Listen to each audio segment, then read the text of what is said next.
महाभारत शुरू होने से पहले अर्जुन अपने प्रियजनों को देखकर मोह से ग्रस्त हो गए थे। तब भगवान श्री कृष्ण ने उन्हें कर्म योग का उपदेश दिया, जो श्रीमद् भगवद गीता के रूप में प्रसिद्ध है। उन्होंने अर्जुन से कहा कि होनी पहले हो चुकी है, तुम्हें तो केवल क्षत्रिय धर्म के अनुसार चलना है और धर्म पालन के लिए युद्ध करनी ही चाहिए। श्री कृष्ण ने अर्जुन को अपना विराट रूप दिखाते हुए कहा कि अधर्म के कारण कौरवों का नाश हो चुका है। अर्जुन ने देखा कि समस्त कौरव श्री कृष्ण के मुख में समा रहे हैं। तब अर्जुन का मोह दूर हो गया तथा वे युद्ध करने के लिए तैयार हो गए। महाभारत युद्ध का प्रथम दिन कौरवों और पांडवों की विशाल सेनाएं आमने सामने खड़ी थी। उस समय युधिष्ठिर अचानक अपने अस्त्र को रथ पर रखकर पैदल ही भीष्म पितामह की ओर चल पड़े। जब युधिष्ठिर कौरव के सेनापति भीष्म की तरफ जा रहे थे तो सभी पांडव को ऐसा लगने लगा कि कहीं युधिष्ठिर कौरवों के सामने समर्पण न कर दे। वहीं कौरव सेना में भी यही बातें होने लगी कि युधिष्ठिर डर कर समर्पण करने के लिए आ रहे हैं, लेकिन ऐसा बिल्कुल नहीं था। दरअसल युधिष्ठिर भीष्म पितामह से युद्ध शुरू करने की आज्ञा मांगने के लिए गए थे।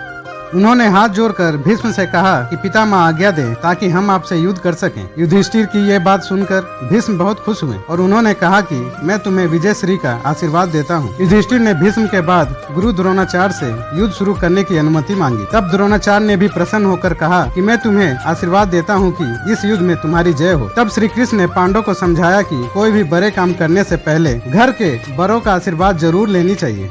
श्री कृष्ण के उपदेश के बाद अर्जुन ने देवदत्त नामक शंख बजाकर युद्ध प्रारंभ किया। देखते ही देखते घमासान युद्ध छिड़ गया। इस दिन 10,000 सैनिकों की मृत्यु हुई। भीम ने दुशासन पर आक्रमण किया। अभिमन्यु ने भीष्म का धनुष तथा रथ का ध्वज दंड काट दिया। पहले दिन की समाप्ति पर पांडव पक्ष को भारी नुकसान उठाना पड़ा। विराट नरेश के पुत्र उत्तर और श्वेत शल्य और भीष्म के द्वारा मारे गए। भीष्म द्वारा उनके कई सैनिकों का वध कर दिया गया। पहले दिन के युद्ध से दुर्योधन बहुत प्रसन्न था। युधिष्ठिर ने श्री कृष्ण से कहा कि आज के युद्ध से पितामह भीष्म की अजयता सिद्ध हो गई है। श्री कृष्ण ने युधिष्ठिर को धैर्य बधाया। युद्ध का पहला दिन पांडव पक्ष को नुकसान उठाना पड़ा और कौरव पक्ष मजबूत रहा।